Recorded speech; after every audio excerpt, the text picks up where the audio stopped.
Hello, everyone. Welcome back to another exciting episode on the show, Control or Be Controlled. Podcast designed to help you start thinking differently and take control of your life. And as always, I remain your host, Darlington. What does it really take to become the kind of leader people trust, follow, and remember?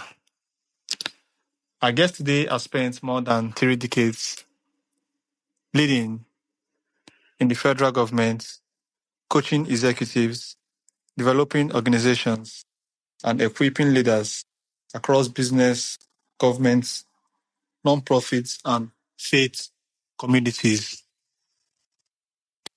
He's the founder and CEO of the Johnson Leadership Group, a certified John Maxwell leadership coach, the author of 24 books, a recipient of the Presidential Lifetime Achievement Award, and has dedicated his life to developing servant leaders who create lasting impact.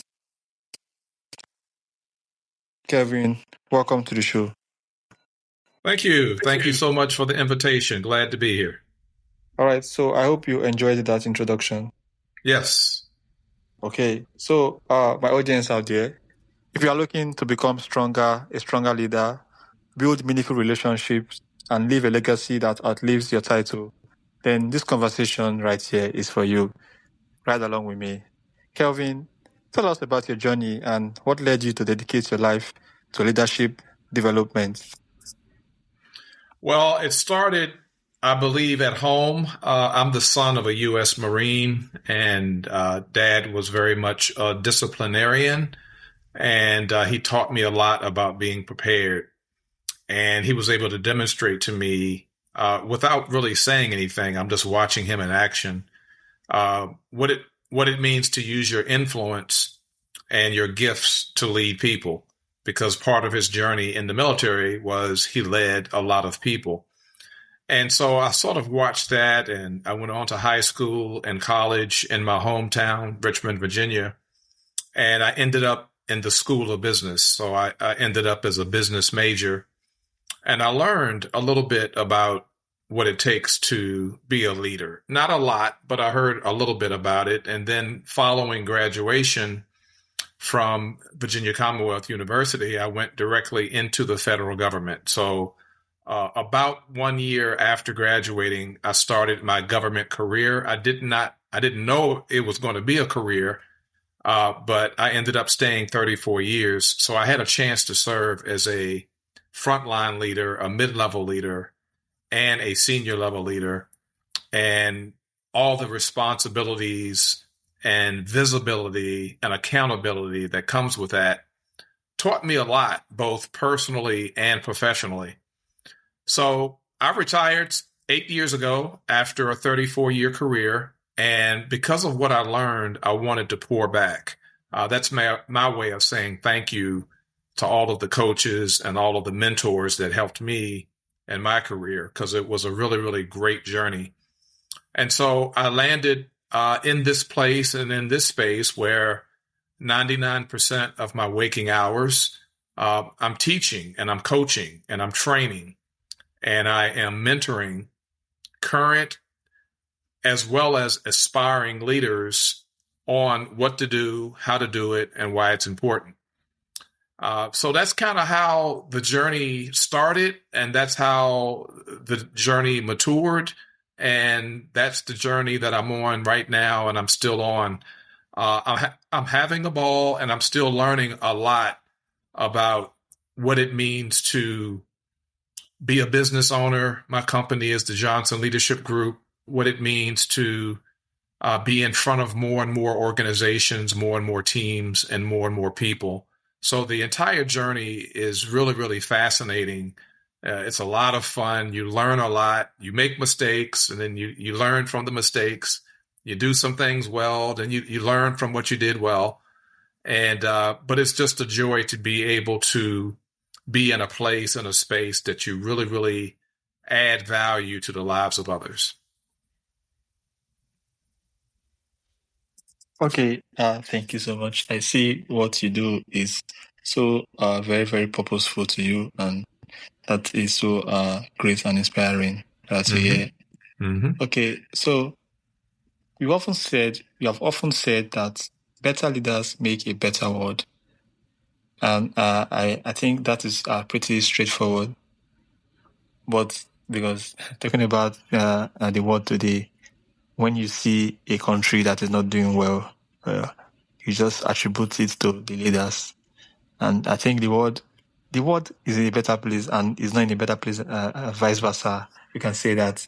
And I think that has contributed to the leaders we have. So tell us, why do you believe leadership matters so much from your own perspective? Well, I believe each and every one of us are always on a journey day in and day out to make the world a better place. And I think leadership falls right into that category because it's very important that leaders not just show up based upon what they know, but leaders should also show up with having concern and care and respect for those that they're leading. Because when it's all said and done, people are looking for a leader that will help them, that will give them some hope, and look out for them as it relates to providing information, sharing resources, and making recommendations for training opportunities so they'll be ready and prepared when they get to the next level. That's really what people are looking for in their leader. And so we help to make the world a much better place. We make the team better, we make the organization better, and we make the person better by not just showing up because we're subject matter experts. That's pretty much expected. But we show up with a degree of compassion and care and good listening skills and communicating with people to let them know that we're there for them and they can come to us at any time to ask us any questions, and we're going to be available to not just answer the question but show the way. Now, what happens is when people get that from their leaders, they're now learning some really, really good characteristics and attributes of what leadership is all about, because people do what people see. And so when they see their leader demonstrating an element of care and respect and value and honor of those that they're leading, when they come into a leadership position, they're going to do the same because they're going to emulate the behavior that they've just seen. And I believe that one step at a time, one person at a time, by doing that, we're making the world a much better place because we're developing really, really good habits. And it's really, really important to treat people with dignity and with respect along the way. And so that's why I always associate that term around making the world a much better place. Leadership has a very, very important part in doing that, because when you are fortunate and blessed to work for a great leader, you feel great about yourself. But if you find yourself in a situation where you're under a leader that doesn't get it and doesn't really care about you and is not providing resources and sharing information with you, you don't feel so great about yourself. And so that's the difference. That's what we teach. That's what we coach. And that's what we mentor, again, to individual leaders, to entire teams, and entire organizations as well. Okay, thank you so much, Kelvin. So, many people use the words leader and manager interchangeably. Is there a difference with that? Oh, yeah. Yeah, there is a difference. There is a difference. They do have different roles, but both are very important. Managing is very important, and leading is very important. But they're two different things. Now, they do have some interdependencies, but think about management this way. Every person in an organization in a company, in a government agency, we all need tools, systems, automation, policies, procedures, standard operating procedures, operating manuals. We all need those in order to be successful. But though those all are managed, the projects that we work on are managed. The contracts that have been awarded are managed. The tasks, the initiatives, the actions that are before us, they all need to be managed such that each individual employee will be successful in what they do. They're all needed, but they need to be managed. But it's the person, it's the people, it's the human resource that needs to be led. And so the difference between the two is that leadership is about people, because again, people do what people see. And it's not always what we say, but oftentimes people just emulate the behavior that they see. They're watching, they're observing, and they're taking their cue and their next step just based on watching us as the leader. That's what leadership is all about. We're leading people, but all of the things that people need to be successful have to be managed. Again, the automation, the tools, the various resources, the contracts and the projects that we're working on. And that's the difference between leadership and management. Now, I know in some organizations, people that are in a leadership position, their job title or their position has manager in it, right? Manager of, or in some cases, it's just manager. That's a little deceiving, because that person that's actually in a leadership position is responsible to lead people, not manage people. And so if you think about it that way, in terms of how I just explained it, that's the difference between leadership and management. But again, there are some interdependencies. They're both very, very important in any given organization, but they are really, when it's all said and done, two different things. All right. Thank you so much, Kelvin. So I hope people can understand that they are two different things and stop interchanging them. Okay. So after 34 years in the federal government, what are the biggest leadership lessons that you have learned in your service here? I think, well, I would say two things, and they're both related. Communication is a big topic, but when you break it down, ultimately you have a conversation around listening. And I believe that becoming a good listener takes time. It takes effort. It takes intentionality. The last thing you want to do when somebody is having a conversation with you is to interrupt them or change the subject while they're talking. That's very, very discouraging. People become very, very disillusioned, and ultimately it causes them to stop wanting to have a conversation with us. But being a good listener is something that takes time, and it's a really, really good leadership tool that all leaders need to be able to take out of their toolbox, because it really does matter. We send certain messages to people when they're trying to get a point across to us, and we happen to not listen, or like I said earlier, we change the subject or we cut them off before they're done.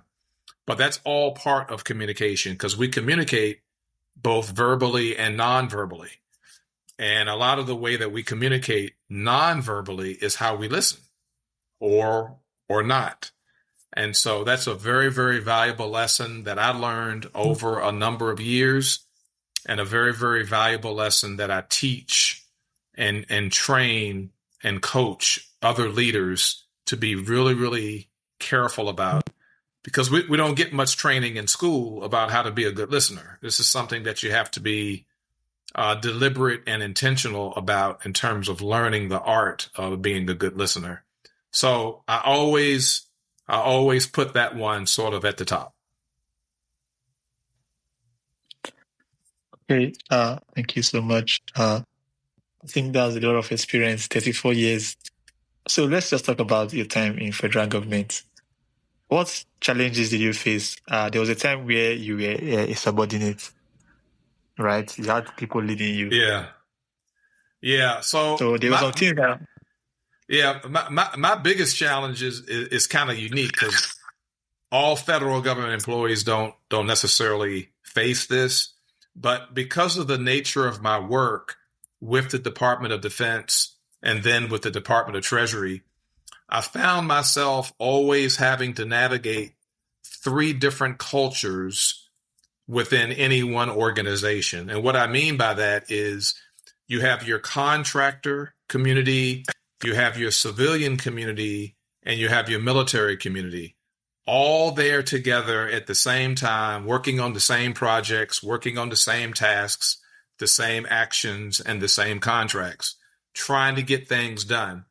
And everybody doesn't always see eye to eye and agree. And so the challenge would always be, well, how do we solve this problem and how do we make this decision in the midst of all 3 different groups right there together?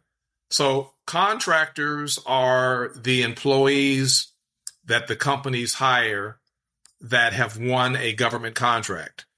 And whether it's a service to be rendered or a product to be delivered, that company that won that contract with the federal government, they hire people and they place them in the government facility right next to the government employees. And their charge is to make sure that they're going to uphold the terms and conditions of that contract. So they're pretty compliant. They're there to make sure they get the work done. They pretty much follow any direction and any guidance that they're given, and they pretty much get it done. Then you have your military. Those are enlisted junior officers, general officers, and flag officers across all the different U.S. armed services. So Army, Navy, Air Force, Marine, and I'm going to throw a 5th one in, U.S. Coast Guard. And they operate by chain of command. So whatever the colonel tells the lieutenant to do, they're going to do it. It doesn't matter if it makes sense or not. That's what they're supposed to do. The major general is going to tell the major what to do, and he or she are going to, yes, sir, yes, ma'am. And that's just the way it is. So it's a chain of command. There, you don't get the opportunity to have an opinion. You just do what you're told. And then, is that what leadership is about? Yes, ma, and yes, sir. Yeah, that's it. And then you have your civilians. That's me. So we're civilian, the civilian population, and that's most of us. Most of us are civilians, and we all have an opinion. We all have thoughts. Have you considered doing it this way? And why do we have to make a change? And I don't like this, and we should consider maybe doing it this way. And so the challenge would always be working in this environment where you have a combination of military, civilian, and contractors, and we're all trying to get the work done. And quite frankly, that's what really made it exciting. Every day was a new adventure. Every day was a combination of being frustrated or comical because you're sitting back and you're kind of watching the dynamics. And the good news is we're able to get good work done, but each of those different groups kind of look at it a little bit differently. And if you're not prepared for that, it can be much more of a challenge. I was prepared for it because I'm the son of a U.S. Marine. So I grew up in a military household. So I was able to deal with it. But it definitely can be a challenge on many, many days. All right. Thank you so much, Kelvin. So that was funny and listening to. Okay. So how do you help someone develop confidence without becoming arrogant as a leader? Well, you have to have a high degree of self-awareness. And anytime you talk about emotional intelligence, the first thing we always talk about is self-awareness. You have to be aware of yourself. You have to be comfortable in your own skin, in terms of how you communicate, how you solve problems, how you make decisions, and kind of stay true to who you are. So having a high degree of self-awareness is also synonymous with having a high degree of self-confidence. And there will be some circles where people confuse you having confidence with being arrogant. That's not the case, but that's their perception. And with many people, their perception is their reality, even though it's incorrect, it's not right. So you just stay true to who you are, continue to be professional, diplomatic, and tactful in all that you do, and continue to move forward. And you can't always be in control of what other people think or feel about you. And you just keep doing a great job. And ultimately, the reward will come for the hard work that's being displayed each and every day. Okay, so Kelvin, most people always talk about leadership in organizations, leadership in other areas, in workplace leadership. I want to talk about leadership in our own life. How can I lead my life better? Well, I would say first and foremost, look to someone in your life that you admire. And it can be a family member, it can be a coworker, it can be a neighbor. If you happen to belong to any social or civic organizations in your community, it could be someone there, but somebody that you look up to and you respect, that you would like to emulate. Have a conversation with them. Ask them, would they be willing to mentor you, just in terms of helping you to be a better person, both personally and professionally. I found out that works. That's what I did. I would admire someone from afar for a lot of different reasons. And after watching them for a while, I would get the nerve to approach them to say, hello, my name is Kevin Johnson. This is what I'm doing.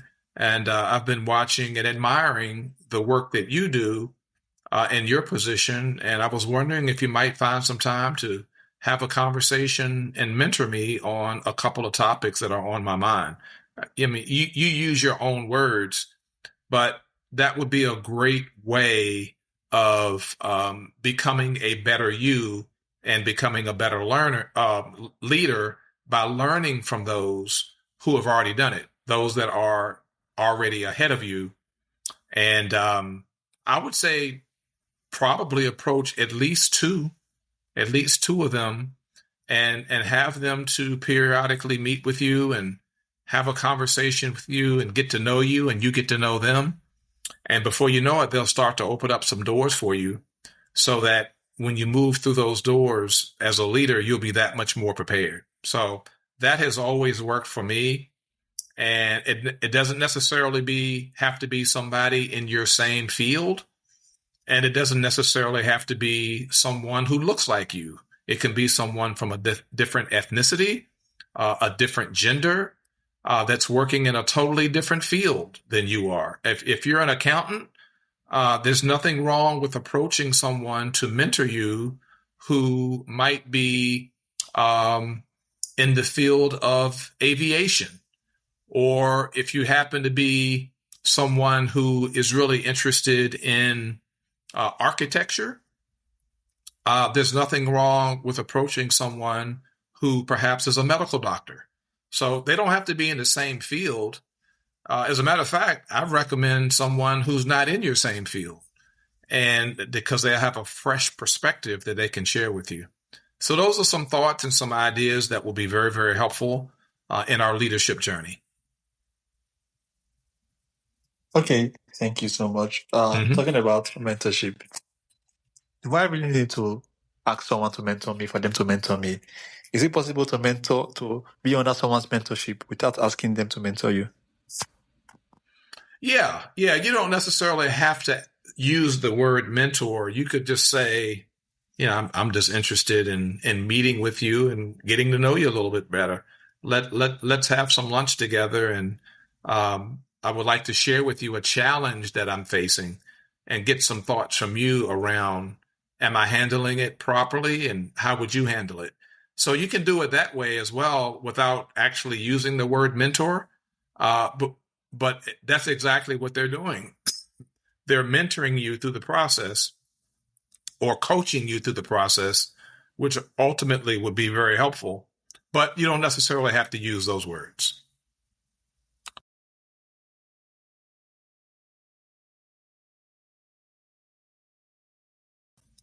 All right, Kevin, thank you so much, because somehow it's fairly difficult to get a mentor that I can approach. But there are people I look up to and try to mentor my life around them and for the things that they say.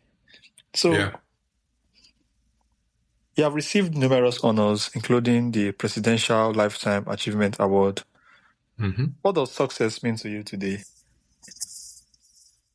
What you said, what does success mean for me today? Yes. For me, success has everything to do with you and I being able to use our gift in a meaningful way that will uplift others. That's the simplicity to me of what success is all about. The reason that I smile so much goes way beyond the fact that I'm a joyful person and I love my life, but it has a lot to do with the fact that I'm able to use my gift of teaching and training and coaching and mentoring as a tool to make the world a much better place. As I'm helping individuals with their personal and professional development, I'm teaching them some skills and some characteristics and attributes that will be uplifting to other people. And then they'll go out and they'll touch 25 to 50 people. And then those 25 to 50 people will touch another 25 to 50 people. And before you know it, through interaction with one person, we could possibly have used our influence to build up another 1,000 people with just one person. And that excites me. So I'm a big fan of that. And I believe in that. And that's something that I do each and every day.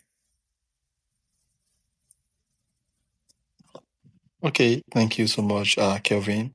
So what advice would you give someone who wants to begin leading, even if they don't have a leadership title? For example, me, I want to start leading my life and I don't have a title. So what advice would you give to me? Well, make sure that you understand that leadership is all about people. It's about leading people. But also, people will be your biggest challenge as a leader, because everyone has different personalities, different opinions, different perspectives, different ideas, etc. So if you know that you know that you know that you want to go into leadership, and that leadership is all about people, and that it can be a challenge because people are all different, then you're on your way. You've taken the first step to becoming a good leader because you understand what it takes. So that's always the first step. But even after you take the first step, now it's a matter of keeping up with it, continuing to move forward and getting better, learning more, taking different classes, getting some mentors and coaches in your life doing your research and your study, just to make sure that you are a good leader by example, because people are always watching. So if you take those little tiny steps, then you are well on your way, and you'll do just fine. Okay, thank you so much, Kevin. I hope my listeners can take this and take them into Absolutely practice. Okay, so good. finally, looking ahead, what's next for Kevin Wayne Johnson and the Johnson Leadership Group? Also, I'm wondering, can I be a part of that? Well, I tell you, as we continue to grow as a company and continue to scale and continue to reach more and more different organizations that need the services that we have to offer, then I will always keep my eye open and adding some good people to the team.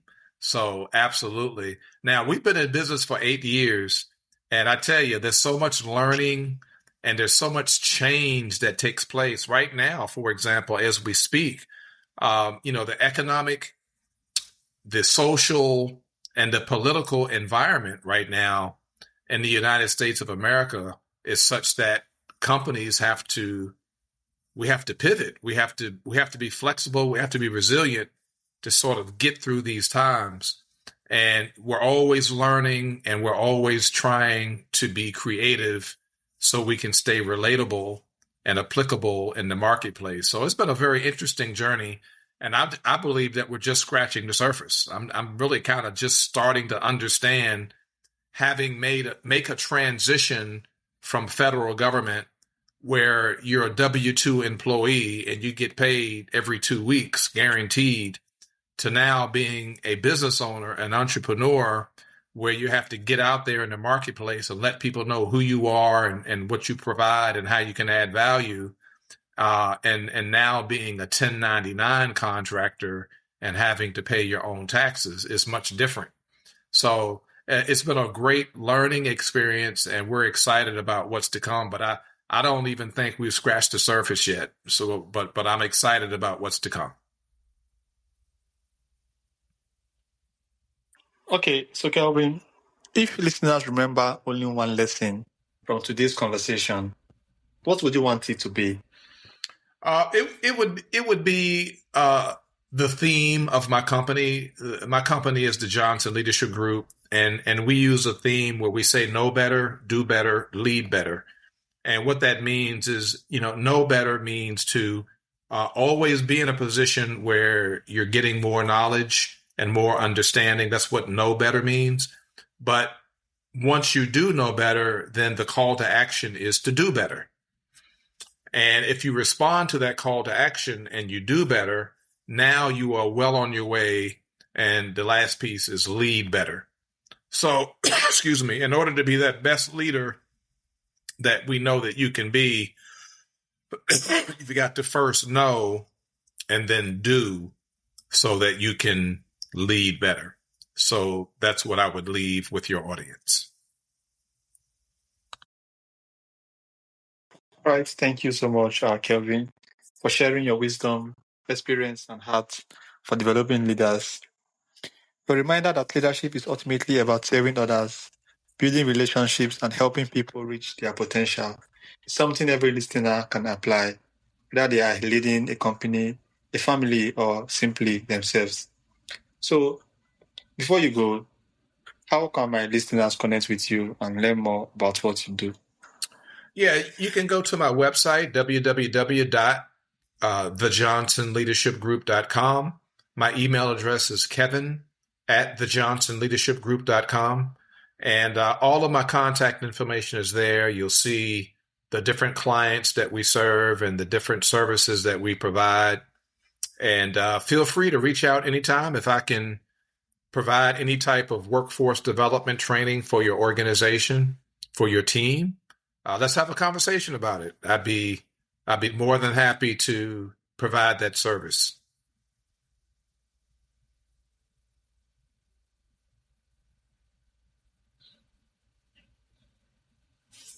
Okay, remember I mentioned if I can be part of the Johnson's Leadership Group, and you did not give me an answer.